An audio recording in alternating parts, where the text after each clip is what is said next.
Hi guys, आज मैं लेके आया हूँ आपके लिए फाइनेंशियल मैनेजमेंट का स्ट्रेटजी। एंड मैंने इस पर्टिकुलर सब्जेक्ट में एग्जाम्शन स्कोर किया था।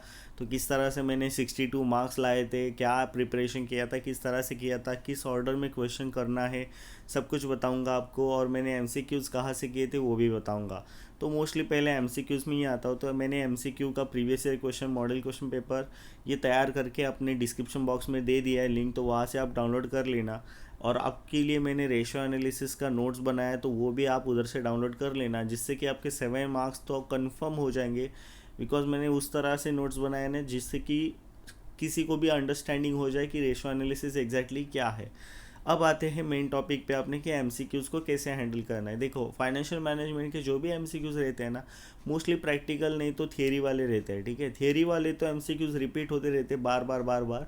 बट प्रैक्टिकल एमसीक्यूज़ आपको कॉन्सेप्ट के बेसिस पे होता है। Yes, you heard it right, आपको कॉन्सेप्ट अच्छे से आना पड़ेगा। अदरवाइज आपको फाइनेंशियल मैनेजमेंट के और प्रैक्टिकल वाले एमसीक्यूज़ नहीं आएंगे। फाइनेंशियल मैनेजमेंट ऐसा सब्जेक्ट है ना जो आपको कॉन्सेप्ट बहुत पूछता है। ठीक है, इसी तरह से हम आते हैं डीए के ऊपर। डीए के questions most of the time MCQ bank नहीं तो स्टडी मैट के क्वेश्चन पेपर जो होते हैं, स्टडी मैट का जो भी क्वेश्चंस के रहते पीछे वाले, उनमें से मोस्ट ऑफ द टाइम उनको पूछा जाता है डीए में एमसीक्यू। ठीक है, तो मैंने तो एमसीक्यू बैंक और पीछे का देखा था, इसी तरह से मैंने डीए का कंप्लीट किया था। अब आते हैं कि मैंने 62 कैसे एग्जाम किए, एग्जामेशन कैसे लिया 62 मार्क्स लाके।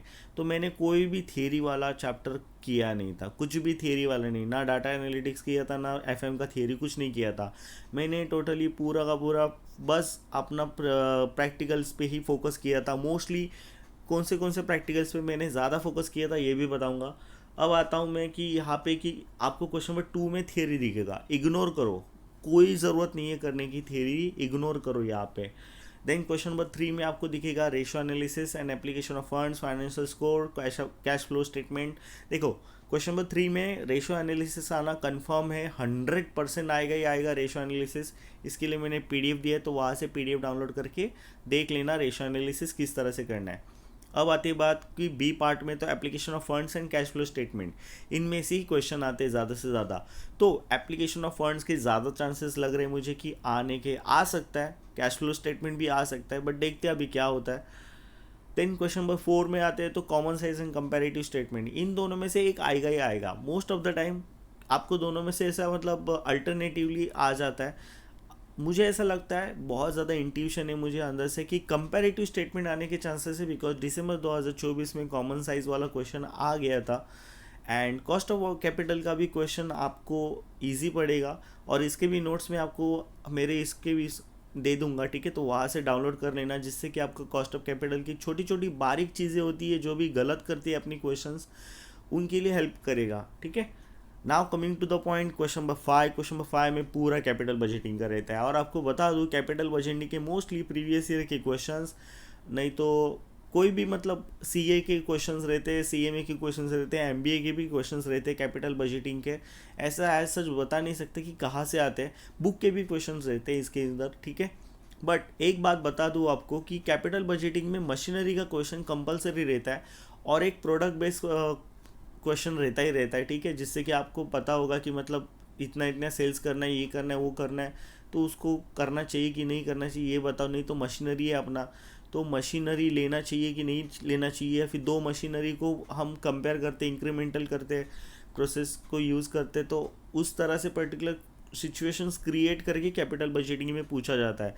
तो अगर आपने पास्ट ईयर के क्वेश्चंस कर लिए ना, फिर भी इनफ है, एंड बुक के क्वेश्चंस आपको करने हैं इसके लिए। क्वेश्चन नंबर 6 आपका वर्किंग कैपिटल कैलकुलेशन से है। वर्किंग कैपिटल का जितना भी क्वेश्चन मिलता है आपको स्टडी मैट से, प्रीवियस ईयर क्वेश्चन से, कर लो। रिपीट होते हैं क्वेश्चंस, वही कौन से बार बार बार बार पूछा जाता है। ठीक है, वर्किंग कैपिटल का जो भी पार्ट है, जो स्टार्टिंग वाला estimation, estimating the working capital वाला, तो वो वाला आपको यहाँ पे दिख जाएगा। देन बी वाले पार्ट में जब आते हैं हम लोग, तो वहाँ पे आपको डेटर पॉलिसी मिलता है, इन्वेंट्री, नहीं तो कैश बजट। इन तीनों में से कुछ भी दिख सकता है आपको। मैंने दिसंबर 2024 में बोला था कि इन्वेंट्री आएगा, और यस इन्वेंट्री आ गया था। ठीक है, तो मेरा इस बार स्ट्रॉन्ग इंट्यूशन है कि कैश बजट और डेटर पॉलिसी, इन दोनों में बहुत टक्कर होने वाली है। डेटर पॉलिसी में आया तो वो इंक्रीमेंटल मेथड आ सकता है, नहीं तो कैश बजट बनाने के लिए भी आ सकता है। तो उसके ऊपर है, मतलब दोनों में से कुछ भी दे सकता है। इन्वेंट्री के कम चांसेस है बिकॉज दिसंबर 2024 में आके गया था, तो आई डोंट थिंक सो कि लाइक फिर से आ सकता है। Now coming to the point, question number 7।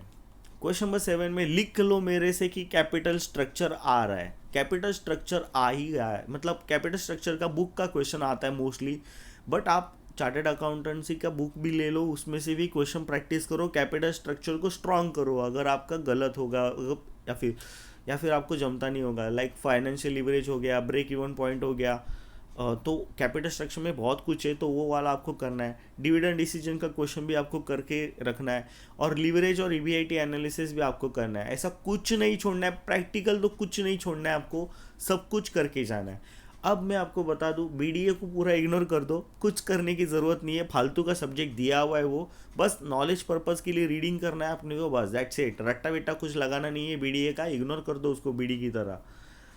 अब आते हैं हम लोग कि किस तरह से अटेम्प्ट करना है। तो मैं आपको पहले बता दूं, क्वेश्चन नंबर 4 आपको पहले अटेम्प्ट करना है। ये क्यों बोल रहा हूँ मैं आपको, बिकॉज ये क्वेश्चन नंबर 4 है ना, काफ़ी ईजी है और इजीली हो भी जाता है, ज़्यादा मुश्किल नहीं रहता, जिससे कि आपका कॉन्फिडेंस बूस्ट होगा। देन आपको कौन सा चैप्टर करना है, क्वेश्चन नंबर 3। क्वेश्चन नंबर 3 में रेशियो एनालिसिस होते हैं, फटाफट से कैलकुलेट हो जाते हैं, इतना मुश्किल नहीं होता, या फिर कैश फ्लो स्टेटमेंट आ जाता है तो इजीली हो जाता है। कि question number 3 and question number 4 ये पहले स्टार्टिंग में आपको करने हैं। आप सीक्वेंस देख सकते हो कि आप कौन से सीक्वेंस में करना चाहते हो। देन आप वर्किंग कैपिटल का क्वेश्चन चालू करो। वर्किंग कैपिटल का क्वेश्चन मुश्किल नहीं होता, आप इजीली कर सकते हो, इतना एज सच कुछ मुश्किल नहीं होता इसमें। तो वर्किंग कैपिटल का क्वेश्चन 3rd में आपको करना है।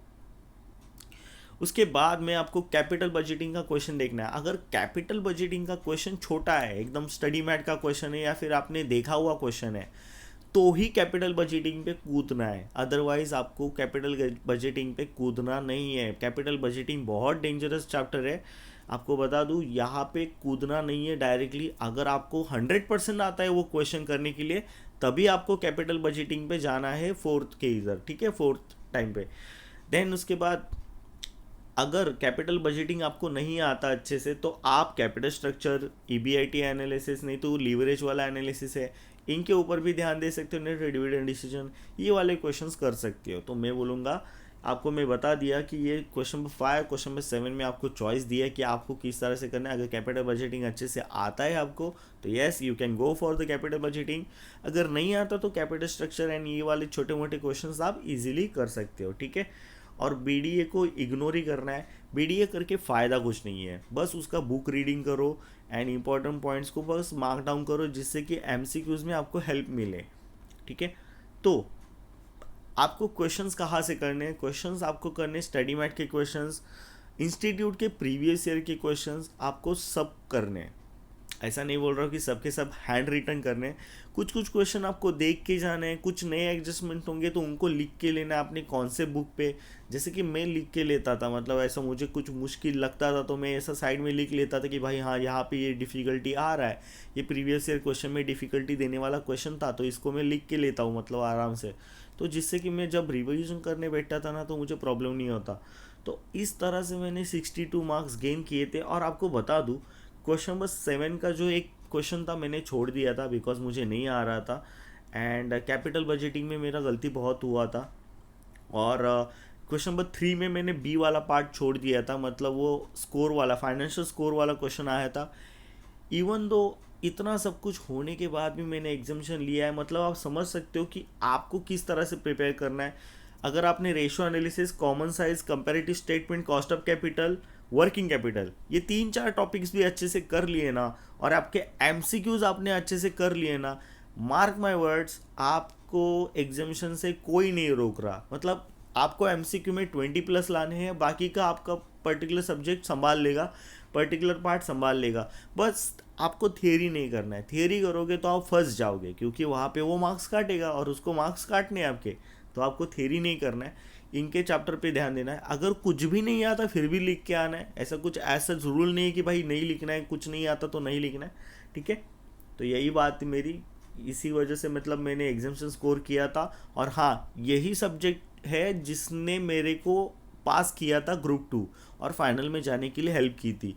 और अगर कोई बोलता है ना कि फाइनेंशियल मैनेजमेंट बहुत मुश्किल है या फिर कठिन है, तो वो मिथ है, ऐसा बिल्कुल नहीं है।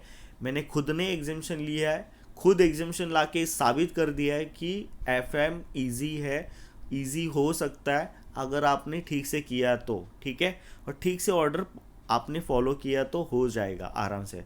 Okay, goodbye, thank you, मैं अभी सोता हूँ, बाय बाय।